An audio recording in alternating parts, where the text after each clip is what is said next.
আজ মহালয়া, পিতৃপক্ষের অবসান এবং মাতৃপক্ষের সূচনা। আর এই দিনে তর্পণ করেন বহু মানুষ। একইভাবে পূর্ব মেদিনীপুরের কোলাঘাটের বিভিন্ন নদী ঘাটে অসংখ্য মানুষজন ভোর থেকে তর্পণের উদ্দেশ্যে এসেছেন। কোলাঘাটের কুম্ভেশ্বরী ঘাট, গৌরাঙ্গ ঘাটে এর জন্য ব্যাপক ভিড় লক্ষ্য করা যাচ্ছে।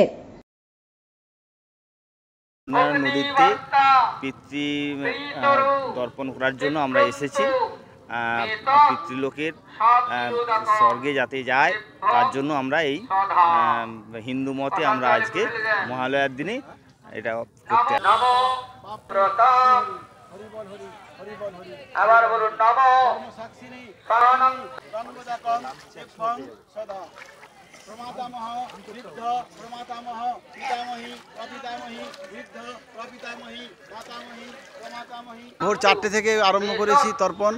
প্রতি বছরের ন্যায় এবছরও এখানে রূপনারায়ণ নদীর তীরে মা কুম্ভেশ্বরী ঘাটে তর্পণ চলছে। যেভাবে ওয়েদার আমাদের সঙ্গে বিট্রে করেছিল সেই অনুযায়ী ভাবছিলাম যে হয়তো দর্শনার্থীরা কেউ আসবে না, যাত্রীরা আসবে না, কিন্তু আজকে অনেক যাত্রী সাড়া দিয়েছে। সেই ভোর 4টের আগে থেকে যাত্রীরা এখানে এসে পৌঁছে গিয়েছে।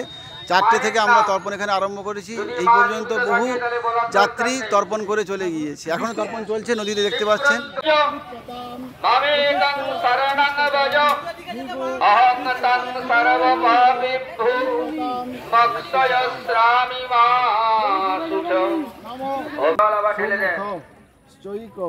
দন্তশ্চ কপিল গজ কর্ণকৌ লম্বোদরশ্চ।